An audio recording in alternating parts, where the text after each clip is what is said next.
अद्वैतभूषणं त्रयस्त्रिंशे पुटे आरभ्यते। भाष्यं भवति तत्र कथं पुनः प्रत्यगात्मनि अविषये अध्यासो विषयतद्धर्माणां सर्वो हि पुरोवस्थिते विषये विषयान्तरम् अध्यस्यति। युष्मत्प्रत्ययापेतस्य च प्रत्यगात्मनः अविषयत्वं ब्रवीषि इति पुनः अध्यासाक्षेपभाष्यं वर्तते। तस्य अवतारिका दीयते।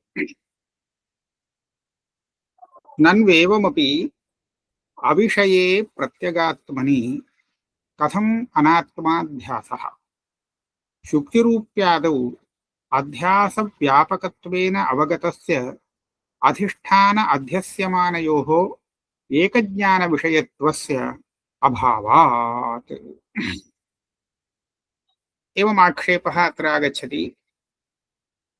अध्याससामग्री पूर्वोक्तरीत्या समर्थिता चेदपि पुनरपि आत्मानात्मनोरध्यासविषये आक्षेपः तिष्ठत्येव। कथम्? इतः प्राक् यत्र अध्यासो दृष्टः तत्र सर्वत्रापि अधिष्ठानस्यापि येन इन्द्रियेण अध्यासो भवति, मया केवलम् आपाततः उच्यते, अध्यासो भवति, तदिन्द्रियग्राह्यत्वं दृष्टम्। यथा उदाहरणार्थं शुक्तौ रजतभ्रमः यदा भवति, अयं चाक्षुषः भ्रमः इति वक्तव्यं, चक्षुषा एव अयं रजतभ्रमः जातः इति वक्तव्यम्। तत्र चक्षुषा इदम् इति शुक्तेः ज्ञानम् आवश्यकम्। यदि शुक्तेर्ज्ञानं सर्वथा नास्ति, इदं चक्षुषा ज्ञानं नास्ति चेत् तत्र चाक्षुषः रजतभ्रमः भवितुं नार्हति। तर्हि अनेन इदं ज्ञायते अधिष्ठानस्य आरोप्यस्य च एकेन्द्रियग्राह्यत्वम्, इदमेव एकज्ञानविषयत्वम् इति उच्यते। एकज्ञानविषयत्वम् अपेक्षितम् इति ज्ञायते। प्रकृते आत्मनि अनात्माध्यासस्थले आत्मनः विषयत्वमेव नास्ति इति भवद्भिरुक्तम्। कुत्र उक्तम्? विषयविषयिणोः इत्यत्र अनात्मा विषयः, आत्मा तु न विषयः किन्तु विषयी इति उक्तम्। तथा च अविषये प्रत्यगात्मनि अनात्माध्यासः कथं भवितुमर्हति इति इदानीम् आक्षेपः। नन्वेवमपि अविषये प्रत्यगात्मनि कथम् अनात्माध्यासः शुक्तिरूप्यादौ अध्यासव्यापकत्वेन अवगतस्य अधिष्ठान अध्यस्यमानयोः एकज्ञानविषयत्वस्य अभावात्। यत्र यत्र अध्यासः तत्र तत्र व्यापकतया इदम् अवगतम्।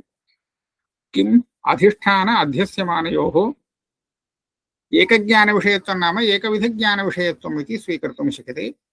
अधिष्ठानं तु प्रागेव ज्ञातं भवति, पश्चात् अध्यासो भवति इति सिद्धान्तः वर्तते। अतः एकज्ञानविषयत्वस्य अत्र अभावात्। न च अध्यासवशात् विषयत्वमपि कल्प्यम्, तस्य त्वया अनभ्युपगमात् विषयत्वे च युष्मत्प्रत्यय विषयः स्यात्।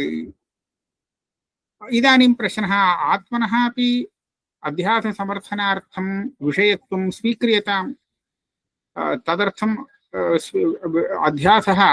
अध्यासव्यापकतया यदि विषयत्वम् आवश्यकं तर्हि विषयत्वं भवतु, किमर्थं तत् वारणीयम् इत्युक्ते तदा उच्यते त्वया अनभ्युपगमात् तव सिद्धान्तहानिः स्यात्।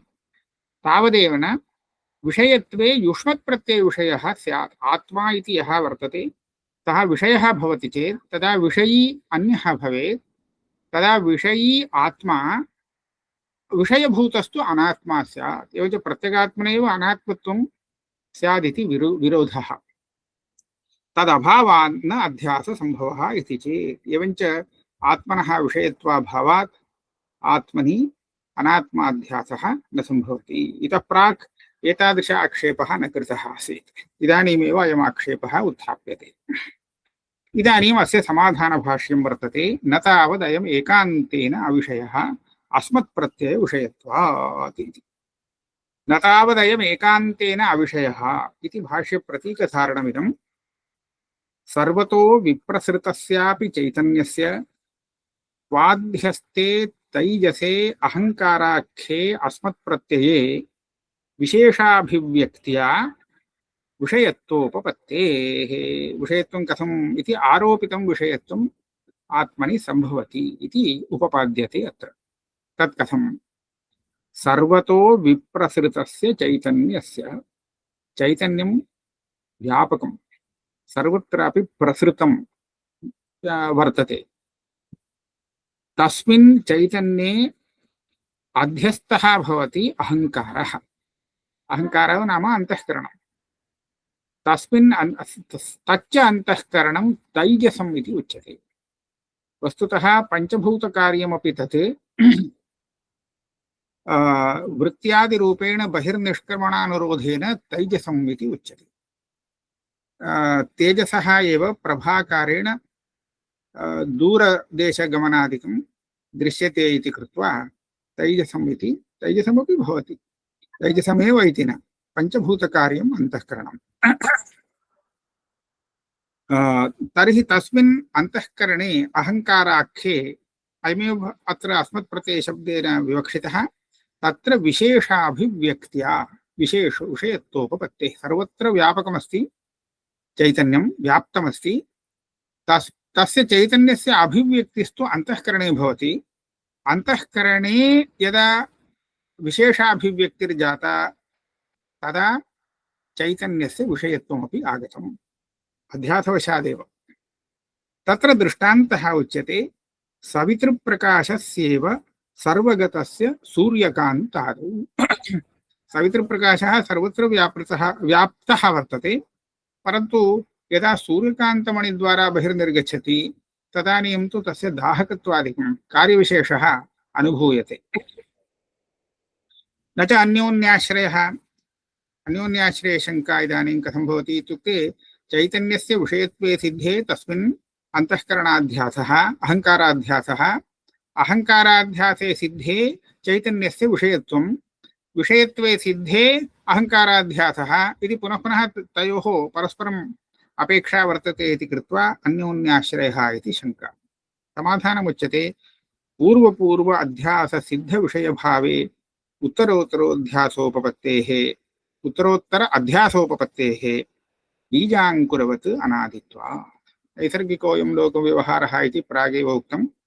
एवञ्च पूर्वपूर्व अध्यासविषयत्वं स्वीकृत्य विषयत्वम् आत्मनः, तत्र उत्तरोत्तराध्यासः इत्येव सिद्धान्तः वर्तते। अयञ्च अनादिः बीजाङ्कुरवत् प्रवाहानादिर्वर्तते। अतः पूर्वपूर्व अध्यासः सर्वत्र लभ्यते इति कृत्वा परस्पराश्रयः अत्र नास्ति। ननु अहङ्कारस्य आत्मनि अध्यस्तत्वे अहम् इत्यत्र द्विरूपावभासो वक्तव्यः।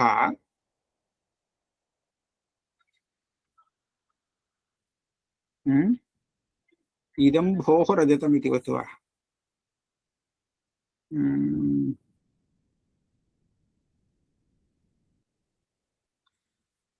अत्र कश्चन दोषः वर्तते। अहङ्कारस्य आत्मनि अध्यस्तत्वे अहमित्यत्र द्विरूपावभासो वक्तव्यः। इदं रजतम् इतिवत् इति भवतु। इदं रजतम्, कः भ्रमस्य आकारः? इदं रजतम्। केवलं रजतम् इति भ्रमस्य आकारो न, इदम् इत्यपि न भ्रमस्य आकारः। भोः इति पदं निष्कासयितुं शक्यते। इदं रजतम्, अत्र आकारद्वयम्। इदमिति सामान्याकारः प्रतीयते, रजतमिति विशेषाकारः प्रतीयते।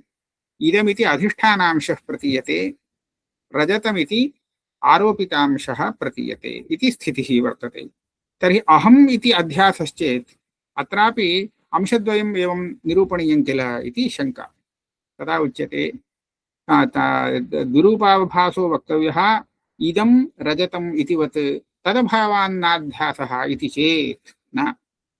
रूपतो भेदावभासाभावेऽपि असाधारणधर्मोपात्तत्वेन द्वैरूप्यावगमात्।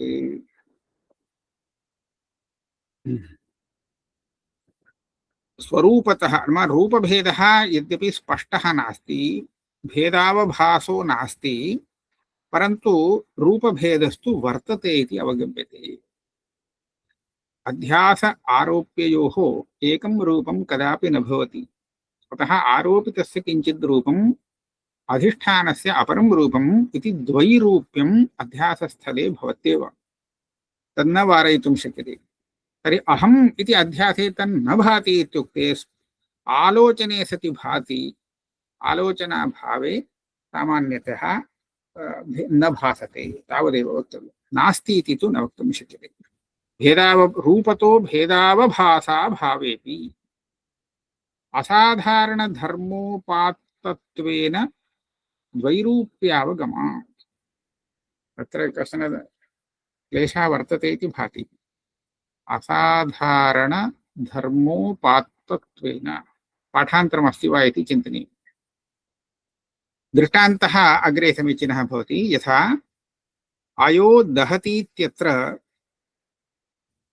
अयसः चतुष्कोणत्वादिकम् अग्नेश्च दग्धृत्वं परस्परविरुद्धत्वात् धर्मिभेदं गमयति।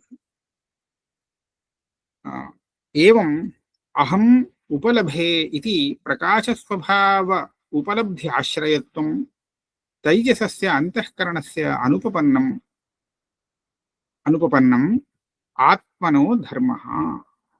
समीचीनं। दृष्टान्तं विवृणोमि। अयः दहति कदा उच्यते? यदा अयसः अग्नेश्च तादात्म्याध्यासो वर्तते तदा अयो दहति इति उच्यते।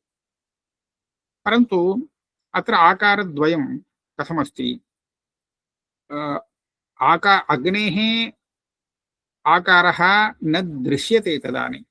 चक्षुषा अयः पिण्डः दृश्यते, अग्निस्तु न दृश्यते। तदा अयः पिण्डस्य यदि अयः पिण्डारूढः अग्निः चाक्षुषो भवति चेदपि तदापि अयः पिण्डस्य यादृशं चतुष्कोणत्वादिकं तादृशं चतुष्कोणत्वादिकम् अग्नेरपि दृश्यते। यदि अत्यन्तं अग्नौ तप्तं भवति अयः तदा तु तत् साक्षात् अग्निस्वरूपतया एव दृश्यते। परन्तु तदानीम् अयः पिण्डस्य आकारः अग्नौ भासते। अन्यथा केवलम् औष्ण्यमात्रेण अग्निः नैव दृश्यते, केवलं स्पर्शे सति ज्ञायते इति स्थितिः। तत्र अयो दहतीत्यत्र अयसः चतुष्कोणत्वादिकम् अग्नेश्च दग्धृत्वं परस्परविरुद्धत्वात् धर्मिभेदं गमयति। तर्हि इदानीम् उदाहरणरूपेण कीदृशं स्थलं स्वीकर्तव्यम् इत्युक्ते, यत्र अयः पिण्डम् अतीव तप्तं वर्तते, अग्न्याकारेणैव दृश्यते, अग्निरूपेणैव दृश्यते, तत्र अग्नेः चतुष्कोणत्वादिकं दृश्यते। अग्नेः तन्न भवति, किन्तु अयः पिण्डस्य इति विवेकेन ज्ञायते। तथा दहति इति दग्धृत्वं च प्रतीयते। इदं च दग्धृत्वम् अयः पिण्डस्य धर्मो न भवति, अग्नेरेव धर्मः इति कृत्वा इमौ परस्परविरुद्धौ धर्मौ, विरुद्धत्वं नाम असामानाधिकरण्यमेव अत्र विरोधः। यः दहति तस्मिन् दग्धृत्वं वर्तते, अग्निर्दहति अग्नेर्दग्धृत्वम्, अयः पिण्डस्य अयं न धर्मः। चतुष्कोणाकारत्वम् इदानीम् अयः पिण्डस्य धर्मः, न तु अग्नेः इति। इमौ धर्मौ परस्परं विरुद्धौ, असमानाधिकरणौ।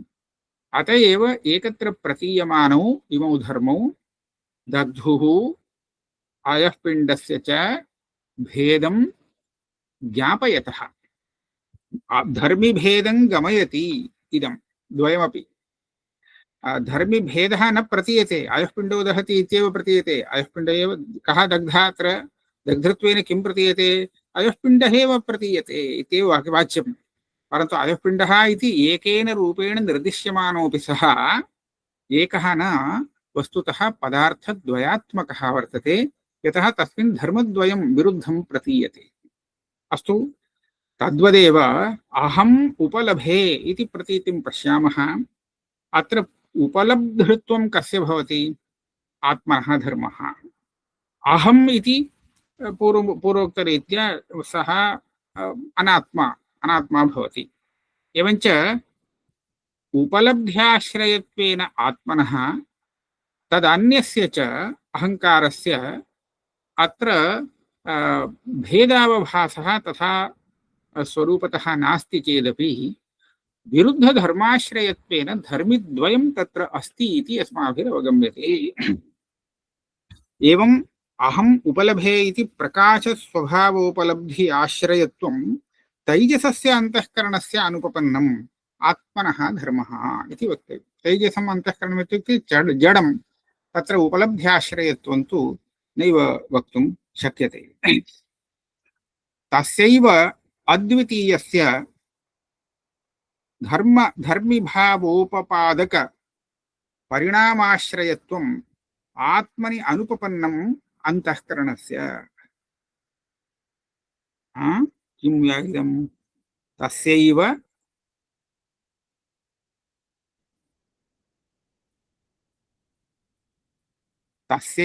अद्वितीयस्य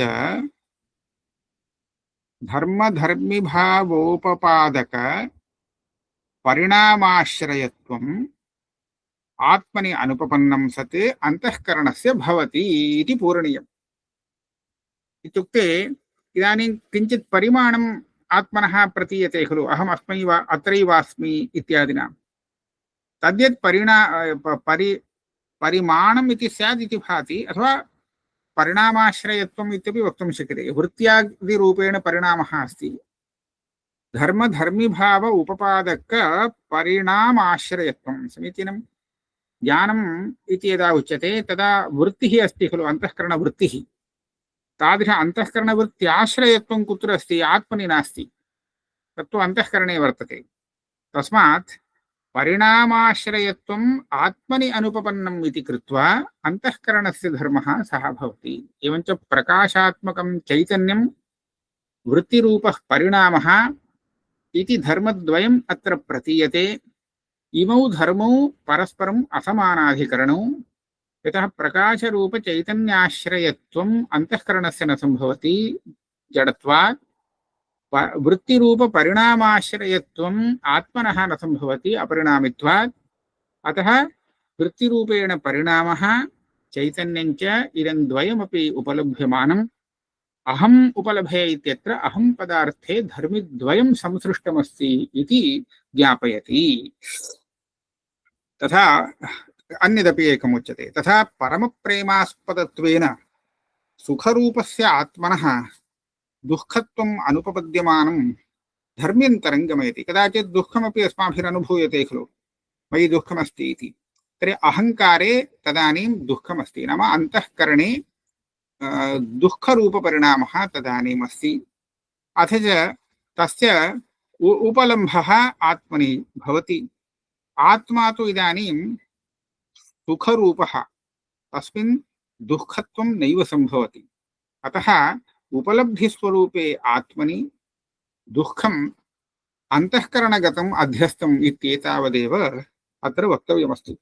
तथा च पूर्ववदेव चैतन्यं प्रतीयते, दुःखं च प्रतीयते। इमौ विरुद्धौ धर्मौ अहम् इत्यत्र अहं पदार्थे खलु इमौ प्रतीयते उपलब्धिः अथ च दुःखं। तर्हि तत्र धर्मिद्वयस्य संसृष्टत्वम् अनेन ज्ञातुं शक्यते। तदेव दुःखम् आत्मनः अनुपपद्यमानं धर्म्यन्तरं गमयति अहम् इत्यत्र।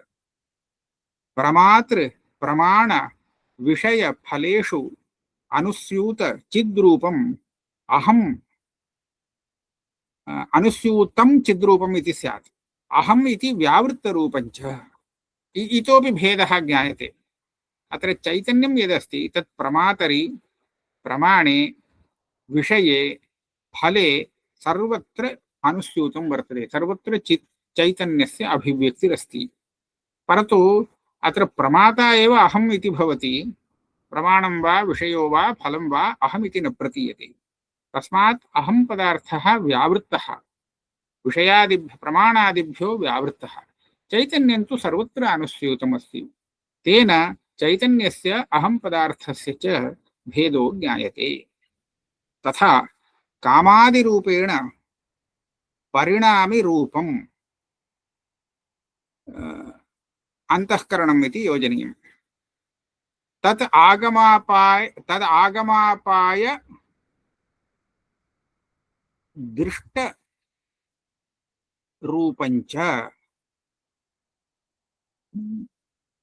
कामादिरूपेण परिणामरूपं तद् अहमिति अहङ्कारः तदागमापाय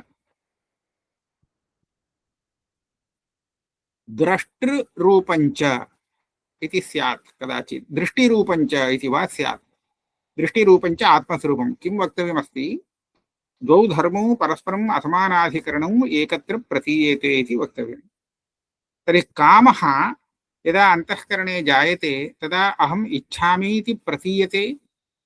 अहमिदानीम् इच्छामि अहमिदानीं नेच्छामि इति इच्छायाः अन्वयः इच्छायाः अभावः एतद्द्वयमपि स्वेन ज्ञायते। तदा कामादिरूपेण परिणामित्वम् इदम् अन्तःकरणस्य धर्मः। तदागमापाय साक्षित्वं दृष्टृत्वं नाम साक्षित्वम् इति वक्तव्यं। तच्च कुत्र आत्मनो धर्मः। इदं द्वयमपि एकत्र प्रतीयते। अहं पश्यामि अहं जानामि सा कामादिकं जातम् इदानीं मम कामादिकम् अस्ति इदानीं नास्ति इति एतद्द्वयमपि अहं पश्यामि। तर्हि अहं पदार्थे एकस्मिन् विरुद्धधर्मद्वयं यत् प्रतीयते तत् अहम् इत्यत्र धर्मिभेदं गमयति इति योजनीयमस्ति। समीचीनम् उक्तमस्ति परन्तु अक्षराशुद्धिः प्रतीयते।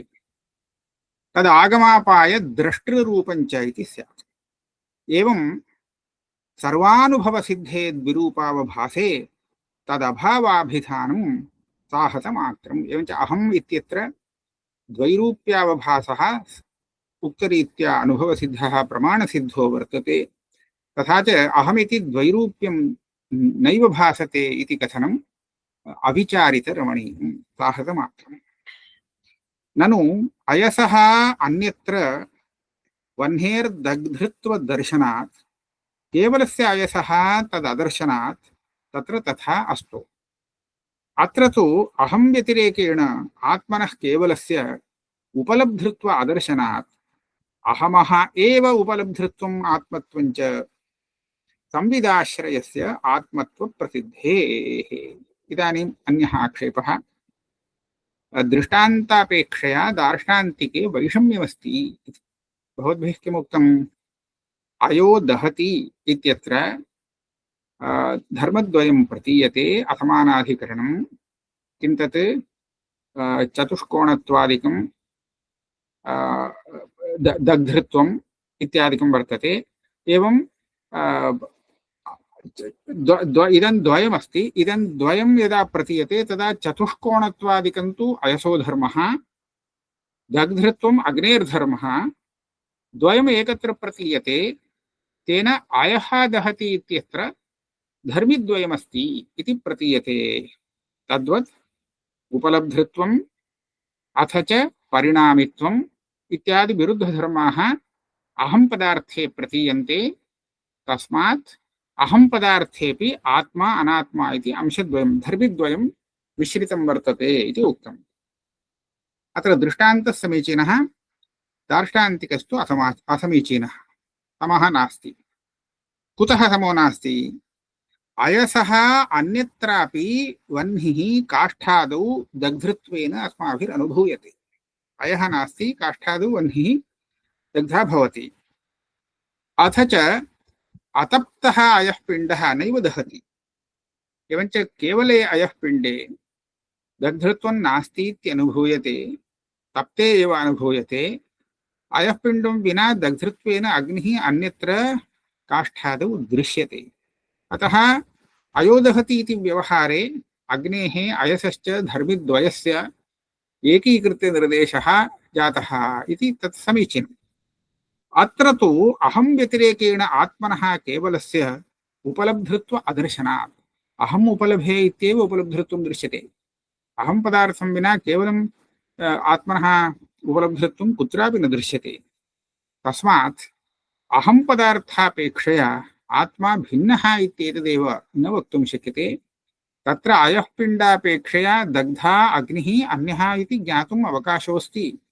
परन्तु अहं पदार्थापेक्षया अन्यः आत्मा उपलब्धः अस्ति इति अत्र अवकाशो नास्ति, तथा नैव दृश्यते। अतः अहम एव उपलब्धित्वम् आत्मत्वञ्च। संविदाश्रयस्य आत्मत्व प्रसिद्धेः। यः ज्ञानस्य आश्रयः, ज्ञानाधिकरणम् आत्मा इति उच्यते खलु। संवित् नाम ज्ञानम्। एवञ्च ज्ञानं यस्य भवति, यस्मिन् अधिकरणे यस्मिन् आश्रये तिष्ठति, स एव भवति आत्मा। लोक प्रसिद्धं वर्तते।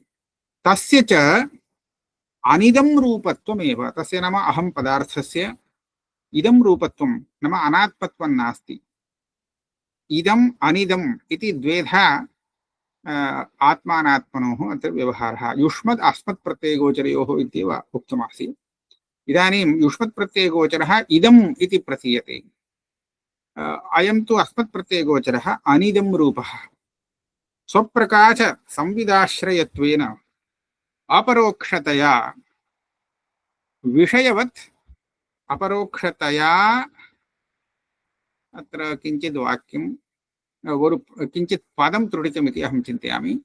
स च अनिदं, तस्य च अनिदं रूपत्वमेव स्वप्रकाश संविदाश्रयत्वेन अपरोक्षतया सिद्धः। विषयवत् संवित्कर्मत्वाभावात्। इदं प्राभाकराणां पक्षः वर्तते। तैः अहं घटं जानामि इत्यादि ज्ञानस्थले तत्र त्रयं व्यवहारगोचरः भवति। अहम् इति ज्ञाता, घटः विषयः, अथ च ज्ञानम्। एतस्य त्रयस्य मध्ये यद् ज्ञानमस्ति तत् घटज्ञानं, घटविषयकं ज्ञानं। परन्तु तद् ज्ञानम् आत्मविषयकं ज्ञानं न भवति, स्वविषयकमपि न भवति। घटविषयकं ज्ञानं घटस्य व्यवहारं, घटविषयकं व्यवहारं यदा जनयति तदा घटविषयकं स्वविषयकं स्वाश्रय आत्मविषयकं च व्यवहारं जनयति इति तेषां सिद्धान्तः।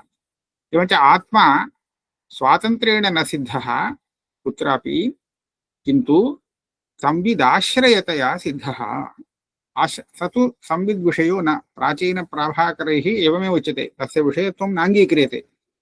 एवञ्च संविदाश्रयत्वेन अपरोक्षतया सिद्धः भवति आत्मा, सः एव अहं पदार्थः। न तु विषयवत् संवित्कर्मत्वेन, विषयत्वेन। कुतः विषयवत् संवित्कर्मत्व अभावात्, संवित्कर्मत्वं नास्ति। सिद्धान्ते आत्मा स्वप्रकाशः, प्राभाकरमते तु न स्वप्रकाशः सः। स्वप्रकाशः भवति संवित्, स्वप्रकाशाय संविदः आश्रयो भवति आत्मा। एतावान् भेदः अस्ति, न तु विषयः इति। न च संवित्कर्मत्वाभावे अपरोक्षत्वं न स्यात् इति वाच्यम्। इदानीं प्रश्नः, घटः मम प्रत्यक्षः कदा भवति? यदा घटविषयकं प्रत्यक्षात्मकं ज्ञानं मम भवति, तस्मिन् काले घटः मम प्रत्यक्षः भवति। तथा च घटे विषये प्रत्यक्षत्वं प्रत्यक्षज्ञानविषयत्वम् इत्येव वाच्यम्। अस्तु, प्रत्यक्षज्ञानविषयत्वं घटे यथा अस्ति तथा आत्मनि भवता नाङ्गीकृतम्। संविदाश्रयत्वम् अङ्गीकृतम् आत्मनः, संविद्विषयत्वं तु नाङ्गीकृतम्।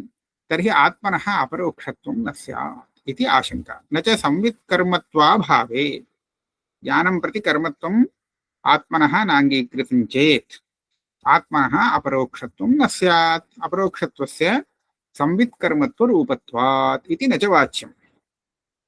तदा विकल्प्यखण्डनं क्रियते। किं परोक्षत्वेन संवित्कर्मत्वं सिषाधयिषितम् उत संवित्कर्मत्वाभावेन अपरोक्षत्वाभावः?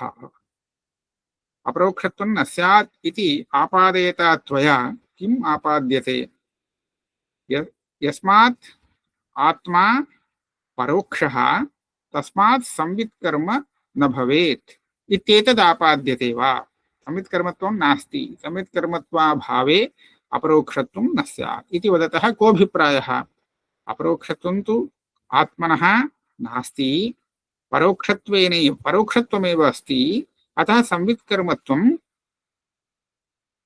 अत्र दोषः वर्तते, त्रिषाधयुषितम् इत्येव वर्तते, अतः अपरोक्षत्वेन इति अस्तु। किम् अपरोक्षत्वेन संवित्कर्मत्वं त्रिषाधयुषितम् उत संवित्कर्मत्वाभावेन अपरोक्षत्वाभावस्य साधयिषितः। अपरोक्षत्वेन इति पाठः स्वीक्रियते चेत् सम्यक् भवति।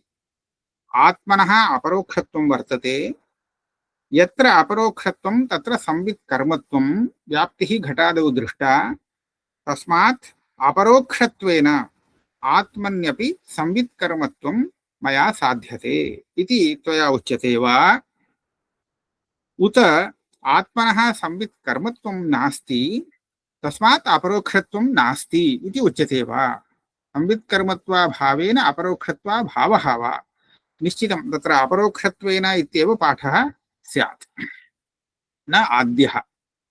अप्रयोजकत्वात् पूर्वस्मिन् पक्षे भवता अनुमानप्रयोगः एवं कर्तव्यः, आत्मा संविद्विषयः अपरोक्षत्वात् इति वक्तव्यम्।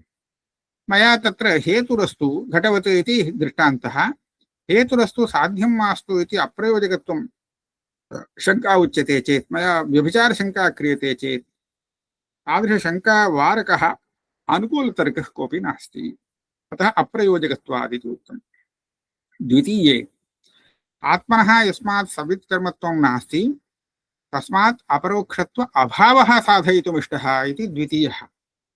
तदा उच्यते कर्मत्वाभावेपि संविदाश्रयत्वेन अपरोक्षतोपपत्तेः। अत्र संविद् विषयत्वं संवित् आश्रयत्वम् इदं द्वयमपि अपरोक्ष इति व्यवहार प्रयोजकम् इति स्वीक्रियते। संवित् स्वतः अपरोक्ष स्वप्रकाशत्वात्, स्वप्रकाश संवित् सम्बन्धः विषयतारूपः विषये यथा अस्ति तथा आश्रयत्वरूपः आश्रये अस्ति इति कृत्वा अनयोर्द्वयोरपि सम्बन्धिनोः अपरोक्षत्वव्यवहारः भवति। तथा च कर्मत्वम् आत्मनः संवित्कर्मत्वम् आत्मनः नास्ति चेदपि संविदाश्रयत्वेन अपरोक्षत्वम् आत्मनि वक्तुं शक्यते इति प्राभाकरः वदति। प्रत्युत संवित्कर्मत्वे घटादिवत् अनात्मत्व प्रसंगात्। संवित्कर्मत्वं यदि आत्मनः उच्यते, नैयायिकाः यथा स्वीकुर्वन्ति तथा उच्यते चेत् तदा मया एकः प्रयोगः कर्तुं शक्यते। आत्मा नाम अहं पदार्थः अनात्मा, आत्मा इति न मास्तु, अहम् अनात्मा संवित्कर्मत्वात् घटादिवत् इति अनात्मत्वम् आशङ्क्यते। ननु सांख्याः अचिदात्मनि अंतःकरणे चिदाकार प्रतिबिंबः तथाविध बिंबसन्निधान पुरस्सरः प्रतिबिंबत्वात् दर्पणादौ मुखप्रतिबिंबवत् इति आत्मानम् अनुमिमते।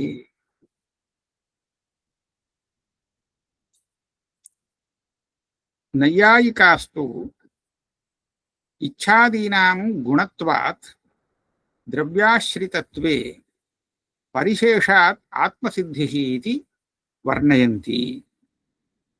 वार्तिककारीयास्तु विषयगत ज्ञाततालिङ्गात् आत्मनिष्ठं ज्ञानम् अनुमिमते। संवेदनेषु विषयाकार प्रतिबिंबावभासः तथाविध बिंबसन्निधान पुरस्सरः तदवभासत्वात् दर्पणस्फटिकादिषु मुख रक्तत्वादिवत् इति नित्यानुमेया विषयाः इति सौत्रान्तिकाः कल्पयन्ति। अपरोक्षत्वेपि विषय संविद् व्यतिरिक्त मनस्संयोगज ज्ञानान्तर विषयः आत्मा इति नैयायिकाः एवम् अनेकविधाः प्रक्रियाः वादिनां वर्तन्ते इति प्रदर्श्यते। भवताम् एतेषां सर्वे खण्डनं कृत्वा पुनः स्वसिद्धान्तः अग्रे आगमिष्यति इति अहं चिन्तयामि। इदानीं किञ्चित् विवरणं करोमि। अचिदात्मनि अन्तःकरणे चिदाकारप्रतिबिम्बः अहङ्कारे चैतन्यावभासो वर्तते। अहङ्कारस्तु आत्मा न, तन्मतेऽपि साङ्ख्यमतेऽपि तद् अन्तःकरणमेव, परन्तु आत्मा तदपेक्षया अन्यः वर्तते। सः अन्यः इति कथं सिद्ध्यति इत्युक्ते अहङ्कारे यत् चैतन्यं भासते सः चैतन्य चिदाकारप्रतिबिम्बः इति उच्यते।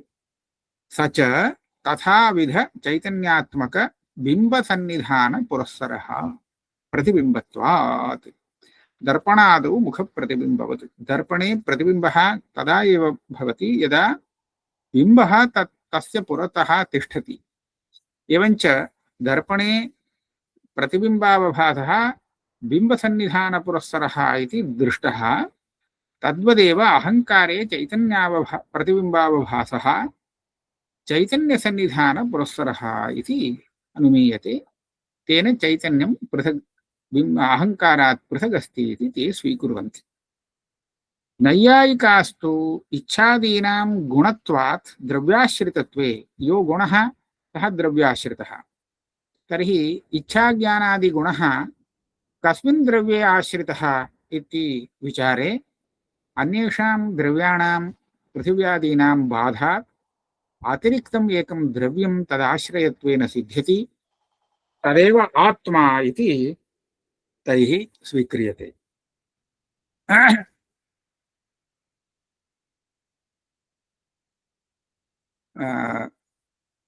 आत्मा एवं अतिरिक्तः सिद्ध्यति। अन्तःकरणापेक्षया अतिरिक्तः आत्मा एवं सिद्ध्यति। वार्तिककारीयास्तु विषयगत ज्ञाततालिङ्गात् आत्मनिष्ठ ज्ञानम् अनुमिमते। ज्ञान अनुमेयवादिनः भवन्ति वार्तिककारीयाः कुमारलभट्टानुसारिणः। ते किं वदन्ति, विषये ज्ञातता प्रत्यक्षतया सिद्ध्यति। तादृशज्ञातता किं ज्ञापयति इत्युक्ते आत्मनि ज्ञानं ज्ञापयति।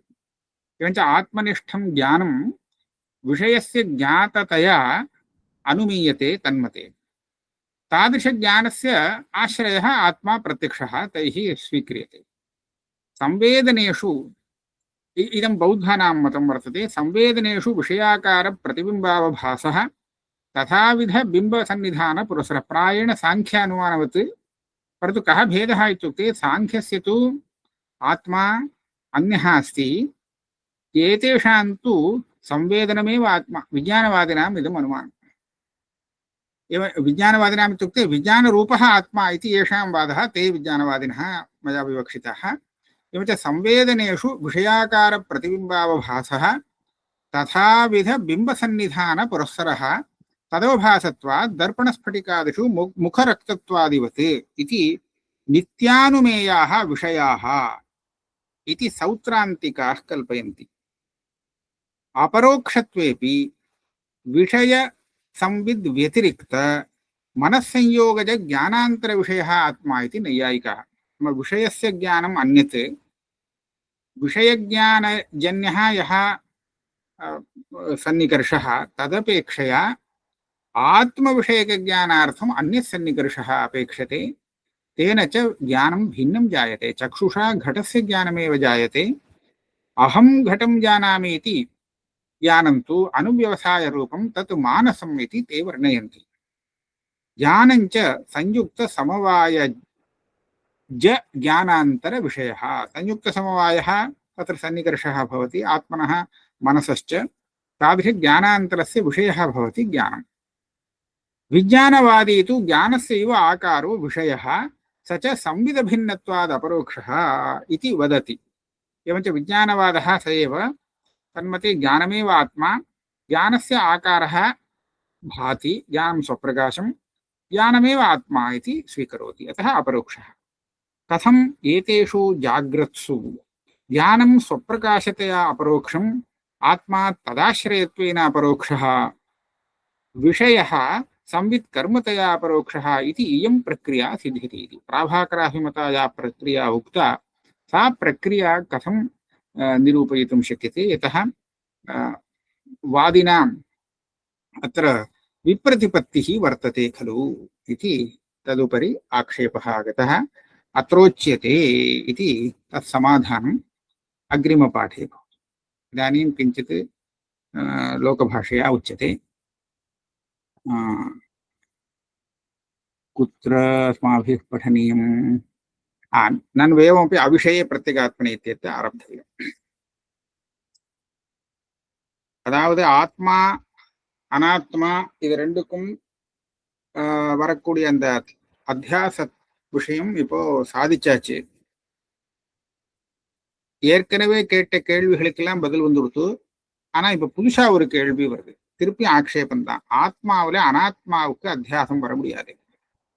ஏன் வர முடியாது அப்படின்னு கேட்டா, ஒரு அத்தியாசத்தை நம்ம பார்த்தோம்னா நமக்கு அதுல இருந்து ஒரு விஷயம் கண்டுபிடிக்க முடியும். எல்லா இடத்துலயும் தெரியும். கண்ணால பார்க்கக்கூடிய ஒரு விஷயத்துல கண்ணால அத்தியாசம் வருது, பிராந்தி வருது. கண்ணால அவன் சுக்தியை பார்க்கறான், ரஜதமாக தெரியுது. அப்ப இது அப்படின்னு சொல்றது சுக்தி, அதுவும் அந்த கண்ணுக்கே தெரியுது. ரஜதம்ங்கிறதும் கண்ணுக்கே தெரியுறதுன்னு தான் லோகத்துல நினைக்கிறா. ஆனா அது தப்பு வாஸ்தவத்துல. ஆனா இப்போதைக்கு இப்படிதான் வச்சுன்னு பேசணும். ஆக அந்த ஆரோப்பியமும் அங்க எது வாஸ்தவமா இருக்கோ அந்த அதிஷ்டானமும் ஏக இந்திரிய கிராஹியமாக ஒரே இந்திரியத்தினால தெரியக்கூடிய விஷயமாக இருக்கணும்.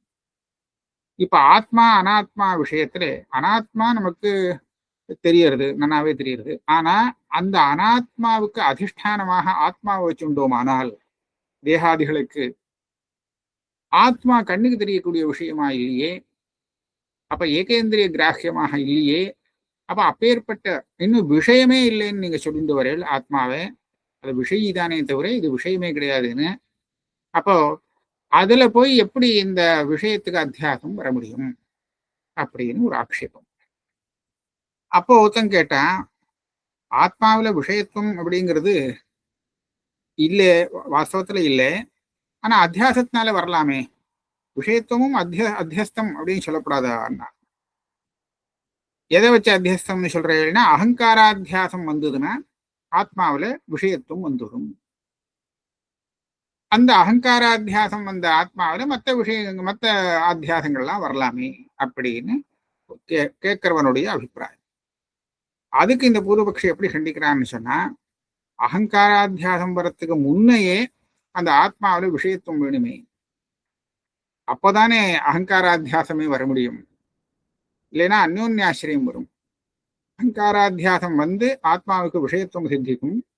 ஆத்மாவுக்கு விஷயத்துவம் சித்தத்துக்கு அப்புறம் அதுல அகங்காராத்தியாசம் வருது அப்படின்னு சொல்லி ஒரு அந்யோன்யாசிரியம் தோஷம் வருமே. ஆக ஆத்மாவுக்கு விஷயத்துவம் இல்லைன்னா இல்லைதான். அப்பேற்பட்ட ஆத்மாவிலே விஷயாத்தியாசம் வர முடியாது. இதுக்கு பதில் சொல்றார் பாஷ்யக்காரர், நதாவதே அயம் ஏகாந்தேன அவிஷய. பதில் என்ன சொல்றாருன்னா, எல்லா இடத்துலயும் சைத்தன்யங்கிறது வியாபிச்சுன்னு இருக்கு. ஆனா அந்த அந்தகரணத்துலதான் அது விசேஷமா அபிவிருத்தி ஆறுது. அதுதான் அகம்னு சொல்லப்படுறது. இந்த இடத்துல அதுக்கு சூரிய பிரகாசம் எல்லா இடத்துலயும் இருந்தாலும் கண்ணாடி முன்னாடி இருந்தா அதை பட்டாதான் அது விசேஷமா அபிவியக்தம் ஆறுது. அதை போல அப்படின்னு ஒரு திருஷ்டாந்தம் சொல்லிடலாம். இப்ப அந்த இடத்துல அத்தியாசத்தினாலே விஷயத்துவம் வந்தது. அகங்காராத்தியாசம் வந்ததுனாலே ஆத்மாவுக்கு விஷயத்துவம் வந்தது. நீங்க சொல்ற அந்த அந்யோன்ய ஆசிரியத்தை எப்படி பரிகாரம் பண்றது அப்படின்னு கேட்டா, அதுக்கு கிரந்தக்காரர் என்ன சொல்றாருன்னா, இது ஒன்றும் இந்த அகங்காராத்தியாசங்கிறது புது அத்தியாசம் இல்லை. இது அனாதியாக பிரவாகானாதியாக இருக்கு. ஆக பூர்வ அத்தியாச விஷயத்துவம் அதுல இருக்கு. அதை வச்சுட்டு உத்தரோத்தர அகங்காராத்தியாசம் கொண்டு வந்து விடலாம். அதனால உங்களுக்கு விஷயத்துவம் தானே வேணும். அந்த விஷயத்துவம் கூட ஆரோபிதமாக அத்தியாச சித்தமான ஒரு விஷயத்துவம் ஆத்மாவுக்கு தாராளமா வரலாம். அதனால அத்தியாச ஆனத்தினால விஷயத்துவம் வருது. அந்த விஷயத்துவம் வந்ததுனால அடுத்த அத்தியாசம் வருது. இது அனாதியானத்தினால இது எப்போ முதல்ல எது வந்ததுன்னு கேட்கறதுக்கு வழி இல்லை. பீஜாங்குரவத்து. அப்போ அடுத்த கேள்வி, இந்த அத்தியாசத்துல எல்லா இடத்துலயும் ரெண்டு அம்சம் தெரியணும். இது ரஜதம். அப்ப இதுன்னு ஒண்ணு, ரஜதம்னு ஒண்ணு.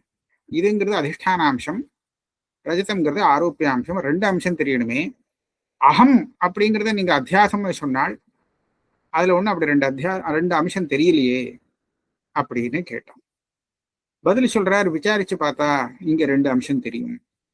அதாவது ரெண்டு அம்சங்கிறது ஸ்புடமாக பாசிக்காட்டாலும் விசாரிச்சா தெரிஞ்சா போறோம். இருக்கு அப்படிங்கிறது கண்டுபிடிச்சுடலாம். எப்படி கண்டுபிடிச்சுக்கலாம் அப்படின்னு கேட்டா, அதுக்கு என்ன சொல்றாருன்னா, அயஹ தகதி அப்படின்னு உதாரணம் இருக்கு. அந்த அயப்பிண்டமானது சொல்றது, தகிக்கிறது அப்படிங்கிறான். இந்த இடத்துல பார்த்தா அயப்பிண்டம் ஏதோ சதுரமாவோ உருண்டையாவோ ஏதோ ஒரு ஆக்காரத்துல இருக்கு. இந்த ஆக்காரம் தெரிகிறதே, இது அக்னியுடைய ஆக்காரம் கிடையாது. இது அக்னிக்கு இந்த மாதிரி ஒரு இது ஆக்காரம் இல்லை. ஆனா தாககத்துவம்ங்கிற இந்த தர்மம் அக்னியுடைய தர்மம் தான், அயப்பிண்டத்தை சேர்ந்தது கிடையாது. அப்பனா இந்த ரெண்டும் இங்க தெரியுது. இது உருண்டையாவோ சதுரமாவோ இருக்கிற அந்த அயப்பிண்டமானது நல்லா தகிக்கிறது அப்படின்னு தெரியுது. அப்ப அந்த தாககத்துவமும் தெரிகிறது, அதுக்கு மேல அந்த ஒரு ஆக்காரமும் தெரியுது, அயப்பிண்டத்துடைய ஆக்காரமும் தெரியுது. இது ரெண்டும் பரஸ்பரம் விருத்தமான தர்மம், அதாவது ஒரு அதிகரணத்துல இல்லாத தர்மம். அது ரெண்டும் இங்க ஒரே இடத்துல தெரியறதுனால இந்த இடத்துல அயகாங்கிறது வெறும் அயசு மாத்திரம் இல்லை, அங்க ரெண்டு தர்மியும் இருக்கு. இந்த ரெண்டு தர்மத்துக்கும் உள்ள ரெண்டு தர்மியும் சேர்ந்து ஒன்னா தெரிஞ்சுட்டு இருக்கு அப்படின்னு கண்டுபிடிக்கிறோம். அதே மாதிரி அகம் உபலபே அப்படின்னு சொல்ற இடத்துல அந்த உபலப்திங்கிற சைத்தன்யாசிரயத்துவம் ஒண்ணு தெரியுது. அதே சமயத்துல அந்த விற்பி ரூப ஞானம் உண்டாகிறதே அந்த பரிணாமாசிரயத்துவம் வேற தெரியுது. இப்போ ஆத்மாவை எடுத்துட்டோம்னா அதுக்கு விற்பி ரூப பரிணாமம் வராது. அந்தகரணம் எடுத்துட்டோம்னா அது தைஜசம், அதாவது பௌத்திகமானத்தால ஜடம், அதுக்கு ஞானம் தர்மம் ஆக முடியாது, ஞானாசிரியம் ஆக முடியாது. ஆனா அகம் உபலபேங்கிறதுல அகம் பதார்த்தத்துல இது ரெண்டுமே தெரியுது. ரெண்டும் தெரியறதுனால விருத்தமான இந்த ரெண்டுக்கு ஆசிரியமான ரெண்டு தர்மியும் கலந்து அகங்கிறது தெரியுது, அகம் அப்படின்னு தெரியுது. அப்படிங்கிறதுனால அங்கே ரெண்டு தர்மி இருக்கு, வைரூப்பியாவபாசம் வரலாம். ஸ்பட்டமா விசாரம் பண்ணினா தெரிஞ்சு போகும், இல்லாட்டா தெரியாம இருக்கலாம், அது தப்பு கிடையாது அப்படின்னா. இன்னும் அகங்கிறதுக்கும் ஆத்மாவுக்கும், நிஜமான ஆத்மாவுக்கும் இந்த அகம்னு சொல்ற இடத்துல வைரூப்பியாவபாசம் இருக்குங்கிறதுக்கு இதே மாதிரி இன்னும் பல யுக்திகள் சொல்லிட்டு வர்றார். என்னென்ன சொல்றாருன்னு கேட்டா, ஆத்மா அத்விதீயமான ஆத்மாவுக்கு பரிணாமாசிரயத்துவம் அனுபவம், அந்தகரணத்துக்கு சைத்தன்யாசிரயத்துவம் அனுபவம். இந்த ரெண்டையும் வச்சு அந்தகரணம்ங்கிறது வேறு, சைத்தன்யம் வேறு. அதனால அகங்கிறதுல இந்த ரெண்டும் கலந்து அகம் உபலபே அப்படின்னு சொல்றது. அப்புறம் இன்னும் ஒண்ணு, ஆத்மா சுகரூபமா இருக்கு, பரம பிரேமாஸ்பதமா இருக்கிறதுனால சுகம்னு தெரியுது. அதே ஆத்மாவுக்கு தன்னிடத்துல துக்கம் வந்தது தெரியுது, தன்னிடத்துலனா அகம் பதார்த்தத்துல. அப்ப அகம் பதார்த்தத்துல துக்கம் இருக்கு, இது ஆத்மாவுடைய தர்மம் ஆக முடியாது. அப்ப உபலப்திங்கிறது அகம் பதார்த்தத்துடைய தர்மம் ஆக முடியாது. ஆகையால இந்த துக்கம் உபலபே அப்படின்னு நமக்கு பிரதீதி வருது, அகம் துக்கம் உபலபேன்னு. அப்படி பார்க்கறச்சே அந்த துக்காசிரியமான தர்மியும் உபலப்திக்கு ஆசிரியமான தர்மியும் ரெண்டா தான் இருந்தாகணும். அது ரெண்டும் சேர்ந்து அகம்னு இங்கே சொல்லப்படுறது சொல்லி ஆகணும். இதே மாதிரி அனுஸ்யூதம் வியாவிருத்தம்ங்கிறத வச்சுட்டும் பேதம் தெரியலாம். அகங்கிறது பிரமாதாவாகத்தான் தெரிகிறானே தவிர பிரமாணமாவோ பிரமேயமாவோ பலமாவோ தெரியல. ஆனா இந்த சைத்தன்யம் அபிவியக்தியாரதே இது பிரமாதா பிரமாணம் விஷயம் பலம் எல்லாத்துலயும் அபிவியக்தி ஆயிட்டு இருக்கு. அப்பனா இது இது வேற இது வேறன்னு இதை வச்சுட்டும் கண்டுபிடிக்க முடியும். அதே மாதிரி காமாதி ரூபேன பரிணாமத்தை அடையிறது அந்தகரணம். ஆனா அந்த பரிணாமத்தையும் அந்த பரிணாமத்துடைய ஆகம அபாயம் ரெண்டையும் பார்க்கறக்கூடிய சாட்சியாக இருக்கு ஆத்மா. அப்படின்னா இது ரெண்டும் எப்படி ஒன்னா இருக்க முடியும்? ஆஹா, அகம்னு சொல்ற இடத்துல ரெண்டு அம்சம் இருக்கு, ரெண்டு தர்மி இருக்குங்கிறது இதை வச்சுன்னு கண்டுபிடிக்க முடியும். ஆகையாலே இங்கேயும் துவைரூப்பியாவபாசம் நம்ம விசாரம் பண்ணி பார்த்தா இருக்குங்கிறது சொல்லலாம், அதெல்லாம் இல்லைன்னு சொல்ல முடியாது. இதுக்கு மேல அவன் என்ன கேட்கிறான், அக்னிங்கிறது தனியா நீங்க திருஷ்டாந்தம் கொடுத்ததுல அந்த திருஷ்டாந்தத்துக்கும் இதுக்கும் வித்தியாசம் இருக்கு. அயோதகதிங்கிற இடத்துல அயசு சூடு ஆகாத ஒரு அயப்பிண்டத்தை தொட்டு பார்த்தா நமக்கு தாகக்கத்துவம் இல்லை அப்படின்னு தெரிஞ்சிடும். அதே சமயத்துல அயசே வேண்டாம், வேற காஷ்டத்திலயோ வேற இதுல ஏறி இருக்கக்கூடிய அந்த அக்னியை தொட்டு பார்த்தா அதுல தக்திருத்துவம் இருக்குங்கிறது தெரியும். அத போல இந்த அகங்காரத்தையும் இந்த சைத்தன்யத்தையும் பிரிச்சு நம்ம எங்கேயும் பார்த்தது கிடையாது. அகம் இல்லாம அகங்காரம் இல்லாம வெறும் சைத்தன்யம் மாத்திரம் உங்களுக்கு எங்க தெரியுது? அதுதான் விஷயத்தை பாக்குறதுங்கிறது. சாட்சி எங்க தெரியுது? ஒண்ணும் தெரியலையே அப்படின்னு சொன்னான். அகங்கார இல்லாமல் உபலப்தாங்கிறது என்ன தனியாக தெரியல அப்படின்னு சொன்னா அது ஓரளவுக்கு நம்ம ஒத்துக்க வேண்டியதுதான். ஆனால் இப்ப அகங்காரத்தையே இவன் உபலப்தான்னு சொல்லணும் அப்படின்னு சொல்றதுக்காக இந்த மாதிரி சொல்றான். திருஷ்டாந்தம் போல இங்க இல்லைன்னு சொன்னா இப்ப அகம் வருது ஒண்ணு அந்தஸ்கரணம், உபலப்தாங்கிறது ஆத்மா, ரெண்டும் சேர்ந்து அகம்ல தெரியறதுங்கிறத சொல்லக்கூடாது. இதுதான் பூர்வபக்ஷம் இங்க. ஆனா என்ன சொல்லணும்? அகமே ஆத்மாதான் அப்படின்னு சொல்லணும். அகம்ங்கிறது ஆத்மாதான் அப்படின்னு சொன்னால் அப்போ பிராபாகரன் இந்த அகம்ங்கிறது எப்படி தெரியறது அப்படின்னு கேட்டா ஞானத்துக்கு ஆசிரியமானத்தினால தெரியறது அப்படின்னு சொல்றேன். இந்த ஆத்மா அனிதம் ரூபம்னா ஆத்மான்னு அர்த்தம். இந்த ஆத்மா சொப்பிரகாசமான சம்பித் ஞானத்துக்கு சொப்பிரகாசமான ஞானத்துக்கு ஆசிரியமானத்தினால அபரோக்ஷமாக தெரியுது அப்படின்னு. அங்க ஏன் அப்படி சொல்லணும் அப்படின்னு கேட்டா அவனுக்கு ஞானங்கிறது சொப்பிரகாசம். பிரபாகர மதத்துல தானா பிரகாசிக்கக்கூடியது, தானே அபரோக்ஷமாகும். அந்த ஞானத்துக்கு எது விஷயமோ அதுவும் அந்த ஞானத்தினாலே அபரோக்ஷமாயிடும். பரோட்சமா அபரோக்ஷமா ஏதோ ஒன்று ஆகும் தெரியும். ஆனா அதே சமயத்துல அந்த ஞானத்துக்கு ஆசிரியமா இருக்கக்கூடிய அந்த ஆத்மாவும் தெரியும், ஜாத்தாவும் தெரியும், மூணும் தெரியுமா? அகம் இதம் ஜானாமி, அப்படிதான் ஞானம் பாசிக்குமா. ஆக ஞானத்தோடு சேர்ந்து ஞானத்துடைய விஷயமும் ஞானத்துடைய ஆசிரியமும் நமக்கு விவகாரத்துல வந்துடும், பாசிக்கிறது அப்படின்னு சொன்னாங்க. ஆக ஞானத்துக்கு விஷயம் என்ன அப்படின்னு கேட்டா ஒண்ணுதான், கட்டாதிகள் தான், ஆத்மா இல்லை. ஆனாலும் அது ஞானத்தோட சம்பந்தப்பட்டு பாசிக்கும்னு அவன் சொன்னான். அப்போ இவர் அதை கண்டிக்கிறதுக்காக சொல்றார், அப்படி சொல்லக்கூடாது. நீ என்ன சொல்ல போற? ஆத்மா அபரோக்ஷமா இருக்கு, அதனால நீ சொல்றது ஆத்மாவுக்கு சமித் கர்மத்துவம் சொல்லி ஆகணும், அது இல்லாமல் அது எப்படி அபரோக்ஷமாகும் அப்படின்னு சொல்லணும்னு நினைக்கிறியா? இல்ல இது சம்பித்து ஞானத்துக்கு கர்மா இல்லை அதனால அபரோக்ஷம் ஆகாம போயிடும் அப்படின்னு நீ சொல்லணும்னு பாக்குறியா? ரெண்டுமே தப்பு.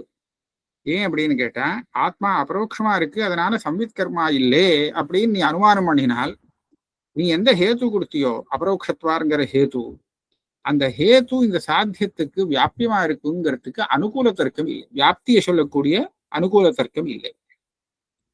ரெண்டாவதுல கர்மத்துவம் இல்லை, சம்பித் கர்மத்துவம் இல்லை, அதனால ஆத்மா அபரோக்ஷம் ஆகாதுங்கிறதுக்கு தான் அவனே பதில் சொல்லிட்டான், சம்பித் ஆசிரியத்துவேன அபரோக்ஷத்துவம்னு. அப்ப நீ என்ன ஆபாதனம் பண்ற? ஆக இந்த மாதிரி ஆபாதனம் பண்றதுக்கு இல்லை. இது பிராபாகரன் தான் பதில் சொல்றான். பிரத்யுத சம்பித் கர்மத்துவத்தை ஒத்துண்டா சம்பித்க்கு கர்மா கட்டாதிகள் எப்படி அனாத்மாவோ அதை போல இந்த அகம் பதார்த்தமும் அனாத்மாவாக ஆயிடும், அது உனக்கு இஷ்டம் இல்லை, பார்த்துக்கோ அப்படின்னு. இதுவரையில் ஓரளவுக்கு பிராபாகரன் தான் பதில் சொல்லிட்டேறான். இதுக்கு மேல என்ன கேள்வி கேட்கிறான்னா சாங்கியன், நையாயிக்கன், பாட்டன், இதே மாதிரி வேற பௌத்தன், இவ எல்லாரும் வெவ்வேறு விதமா ஆத்மாவை சாதிக்கிறான். அப்படி இருக்கிறச்ச சம்பிதாசிரேக ஆத்மாங்கிறத நீ எப்படிப்பா சாதிக்க முடியும்னு பிரபாகரனை பார்த்து வரக்கூடிய ஒரு கேள்வி. அந்த கேள்வி முடிகிற வரையில் தான் நம்ம இன்னைக்கு படிச்சிருக்கோம். சாங்கியா என்ன சொல்றான்னா ஆத்மா அகம் பதார்த்தம் இல்லை, அகம்ங்கிறது ஒரு அனாத்ம பதார்த்தம், அந்தகரணம் தான், அந்தகரணம் வச்சுப்போம். அந்த அகங்காரத்துல சைத்தன்யம் பிரதிபலிக்கிறது. சைத்தன்யங்கிறது வெளியில இருந்தா தான் இதுல பிரதிபலிக்க முடியும். கண்ணாடியில நம்ம முகம் தெரியுதுன்னு சொன்னா வெளியில முகம் இருந்தா தான் கண்ணாடியில பிரதிபிம்பமாக தெரிய முடியும். அதனால கண்ணாடியில இருக்கிறத பார்த்து வெளியில இருக்குங்கிறத கண்டுபிடிச்சு விடலாம். அப்ப அதே மாதிரி அகங்காரத்துல சைத்தன்ய பிரதிபாசம் வரத்தினாலே இந்த பிரதிபிம்பம் பிம்ப புரஸ்தரம் அப்படின்னு அனுமானம் பண்ணி ஆத்மாங்கிறது தனியா இருக்குங்கிறத அனுமானம் பண்ணிக்கிறான். நையாயிகன் ஞானாதிகரணம் ஆத்மா அப்படின்னு சொல்லி ஞானேச்சாதிகளுக்கெல்லாம் குணத்துவத்தை சொல்லி, குணம்னா அதுக்கு திரவியம் ஒண்ணு ஆசிரியமா இருக்கணும். அந்த திரவியம் ஞானேச்சாதிகளுக்கு ஆசிரியமான திரவியம் ஆத்மாவை விட்டு மற்ற திரவியங்கள் எதுவுமே ஆக முடியாது. அதனால அதுக்கு ஆசிரியமா இருக்கக்கூடிய திரவியம் ஆத்மாங்கிறது சித்திக்கிறது அப்படின்னு கொண்டு போறான். குமாரல பட்டரை அனுசரிக்கிறவா என்ன சொல்றான்னு சொன்னா, அவளுக்கு ஞானம் கூட அனுமேயம் தான். ஞானம் அனுமேயம், அதாவது விஷயம் தெரியறது, ஞானம் தெரியல. விஷயத்தை வச்சு ஞானம் வந்திருக்குன்னு அனுமானம் பண்ணிக்கிறான். அப்ப அந்த ஞானம் எதுல வந்ததோ அது ஆத்மாவில வந்திருக்கு, பார்க்கிறவனிடத்துல வந்திருக்கு. ஆக ஞானத்தை அனுமானம் பண்றான். ஞானத்துக்கு ஆசிரியமாக ஆத்மா தெரிகிறது அவனுக்கும். பௌத்தன்ல 2 பௌத்தால் இருக்கா. அதுல ஒருத்தன் என்ன சொல்றான்னா, இந்த ஞானத்துல கட்டாகாரம் பட்டாகாரம் விஷயாகாரம் தெரியுறது இல்லையோ, ஞானத்துல இந்த ஆகாரம் தெரியணும்னா ஞானமே கட்டம் இல்லை. இது சௌத்ராந்திகன். இவன் வெளியில கட்டம் இருக்கு, அங்க இருக்கிறதுனாலதான் இங்க கட்டம் தெரியுது, ஞானத்துல தெரியுது அப்படின்னு சொல்றான். அதாவது வெளியில இருக்கிறதுனாலதான் கண்ணாடியில அந்த விஷயம் தெரியுது, பிரதிபிம்பமா தெரியுதுன்னு சொல்ற அதே ரீதி. அந்த விதத்துல நமக்கு ஞானத்துல பாக்கிய விஷயம் தெரியறதுனால, பிரதிபிம்பம் தெரியறதுனால வெளியில விஷயம் இருக்கு அப்படின்னு அனுமானம் பண்ணி, இந்த நித்தியானுமேயமாக விஷயம் இருக்கு, ஆனா ஆத்மா அப்படி இல்லை, அதை சேர்த்துக்கணும் நாம. அதனால இந்த ஆத்மா இருக்குங்கிறது தெரியுறதுன்னு அவன் சொல்றான். அபரோக்ஷம். அபரோக்ஷமாக இந்த விஷய சம்பித்து வந்தாலும் அதுல அந்த ஞானத்துக்கு காரணமான சன்னிகர்ஷம் வேற, கடத்துக்கும் சக்ஷுஸுக்கும் வரக்கூடிய அந்த இந்திரிய சன்னிகர்ஷங்கிறது வேற. ஆத்மா அந்த இந்திரிய சன்னிகர்ஷத்தினால அந்த ஞானத்துக்கு விஷயமே ஆகாது. அந்த ஞானத்துக்கு அப்புறம் இன்னொரு ஞானம் வரும், மானசமான ஞானம்.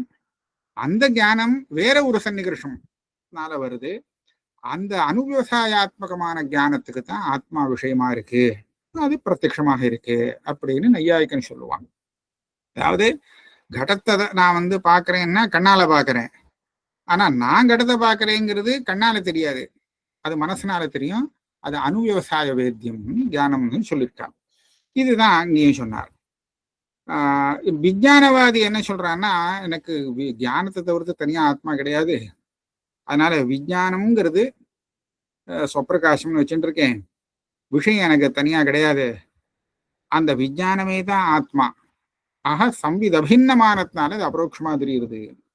ஆளுக்கு ஆள் இப்படி பல விதமாக பேசிட்டு இருக்காளே ஆத்மாவை பத்தி இருக்கிறச்சே, பிராபாகரனான நீ ஞானம் சொப்பிரகாசம்னு, சொப்பிரகாசத்தையா அபரோக்ஷம்னு, ஆத்மா ததாசிரயத்வேன அபரோக்ஷானு, விஷயா சம்வித் கர்மத்தையா அபரோக்ஷா அப்படின்னு நீ ஒரு பிரக்கிரியை சொல்றியப்பா. இதெல்லாம் நான் கண்டிக்காம உன்னுடைய சித்தாந்தத்தை நீ எப்படி ஸ்தாபிக்க முடியும் அப்படின்னு அவனை பார்த்து ஒரு கேள்வி. இந்த கேள்விக்கு அத்ரோச்சத்தைங்கிறது பதில். இனிமே அடுத்த கிளாஸ்ல பார்க்கலாம்.